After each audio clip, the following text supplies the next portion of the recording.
serunya petualangan kami ke Bukit Tinggi dan eksplor banyak sekali destinasi wisata.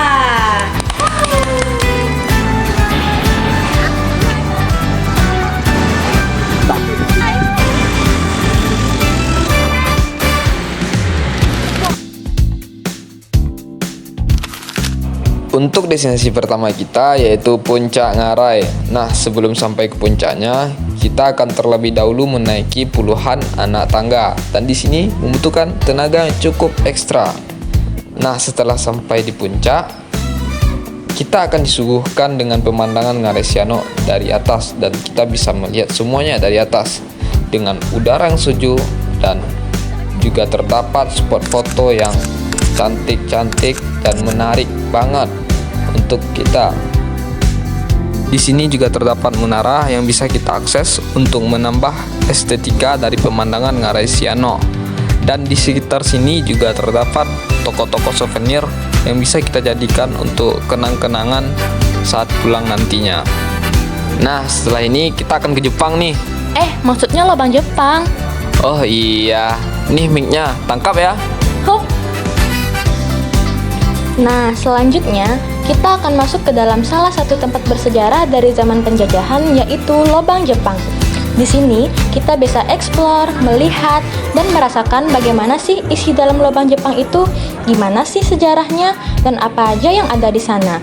Di sini terdapat ruangan-ruangan bekas zaman penjajahan Jepang dahulu seperti penjara, barak militer, gudang senjata, dapur, dan lain-lainnya. Jadi, ini adalah objek wisata yang edukatif banget nih.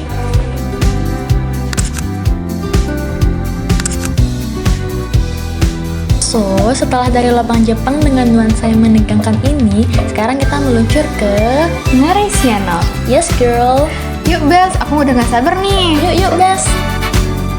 Keluar dari lubang Jepang, kita langsung eksplor Ngarai Sianok dari dekat nih. Kalau tadi kan kita cuma melihat dari atas. Nah, saat kita masuk ke dalam ngarainya, di sini terdapat gazebo, tempat sholat atau musola, dan toilet umum. Nah, di sini juga ada tempat untuk mencoba pengalaman baru, di mana di sini tersedia perairan atau dataran perairan, di mana kita bisa bermain mobil jeep off-road. Karena di sini juga sudah tersedia mobil jeep off-road untuk disewa, yang bisa disewa per jamnya.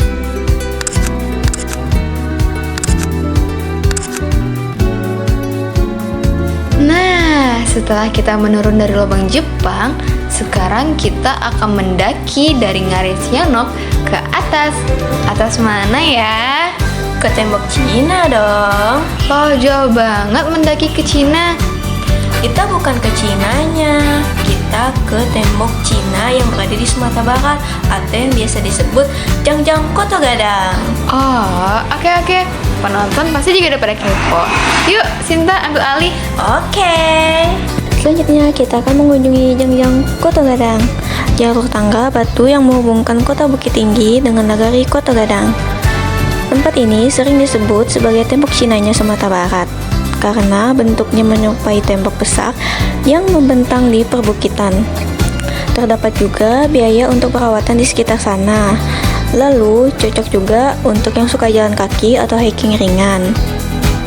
Menyusuri tangga panjang ini cukup melelahkan, tapi juga sangat memuaskan. Mirip tembok besar Cina, tetapi versi mininya. Overall, tempat ini sangat worth it untuk dikunjungi karena pemandangannya yang indah. Kayaknya kita sampai juga di atas ya. Tunggu dulu, kamu lupa ya kita masih ada satu lagi objek wisata yang harus dikunjungi. Hah? Kemana tuh? Ke Koto Gadang. Oh iya, yaudah deh kamu pandu jalannya. Siap, ikutin aku. Nah, setelah melakukan pendakian di Jangjang Koto Gadang yang melelahkan, yuk langsung aja kita ke Koto Gadang.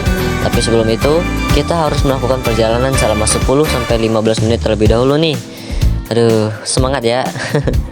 Nah, selamat datang di Nagari Koto Gadang, sebuah desa yang terletak di dataran tinggi Bukit Tinggi yang vibes zaman dahulunya masih kental banget nih. Kenapa? Karena rumah-rumah atau infrastruktur di sini masih memakai kayu alami dan dibangun sendiri. Di sini juga ada balai nagari atau adat yang berbentuk rumah gadang, yaitu rumah tradisionalnya Sumatera Barat. Suasana di sini paling top sih, karena adem banget dan pemandangannya yang sangat memanjakan mata. Nah, sedikit fun fact, Kota Gadang ialah tempat kelahiran dari beberapa tokoh nasional Indonesia, yaitu seperti ada Bapak Haji Agus Salim dan Ibu Ruhana Kudus. Jadi, recommended banget sih untuk mampir sebentar ke Kota Gadang. Nah, selanjutnya kita mau kemana nih, Ariel? Selanjutnya kita akan ke big bandnya Sumatera Barat, yaitu Jam Gadang.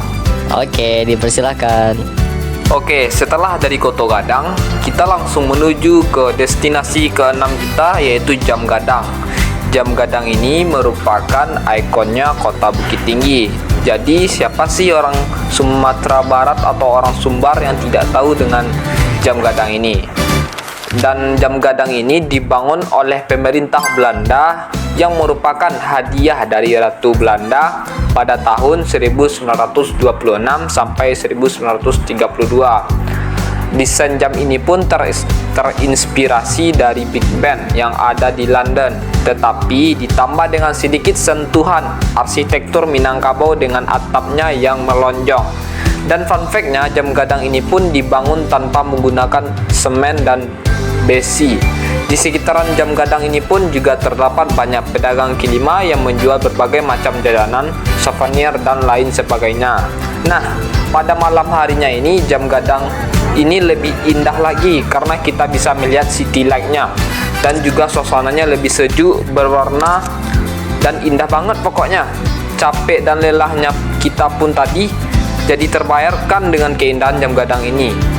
Lalu kita juga berwisata kuliner di stasiun Lambuang untuk mengisi perut kita yang sudah keroncongan dari tadi. Nah, berhubung hari sudah malam, yuk kita akhiri dulu dewan kita hari ini dan kita lanjutkan besok paginya. Jangan lupa bangunin aku ya.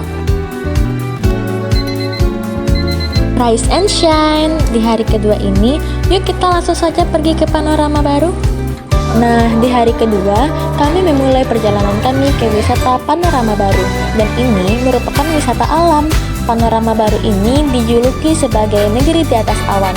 Karena kalau kita ke sini, kita bisa melihat pemandangan dari atas puncak dengan pemandangan awan yang indah. Jam terbaik ke sini adalah sebelum sunrise ya, agar dapat melihat awan yang indah ini. Di sini terdapat banyak spot-spot foto dengan pemandangan alam yang sangat indah. Di sini juga terdapat banyak yang berjualan makanan, oleh-oleh asal Bukit Tinggi, dan masih banyak lagi. Untuk kesini, kita cukup membawa budget sebanyak 10.000 untuk tiket masuk wisata, dan kita bisa melihat pemandangan yang seindah ini. Worth it sekali bukan? Yuk ikuti keseruan kami. Asya, udah belum? Buruan, aku udah gak sabar lihat hewan-hewan di kebun binatang. Kok kamu malah nge-spoiler sih? Iya, hehehe, maaf. Ya udah deh, yuk langsung aja kita ke destinasi selanjutnya, ke kebun binatang. Gimana sih kamu? Ya maaf. Aduh, sakitnya. Udah sampai aja. Hebat juga tendangan si Asya.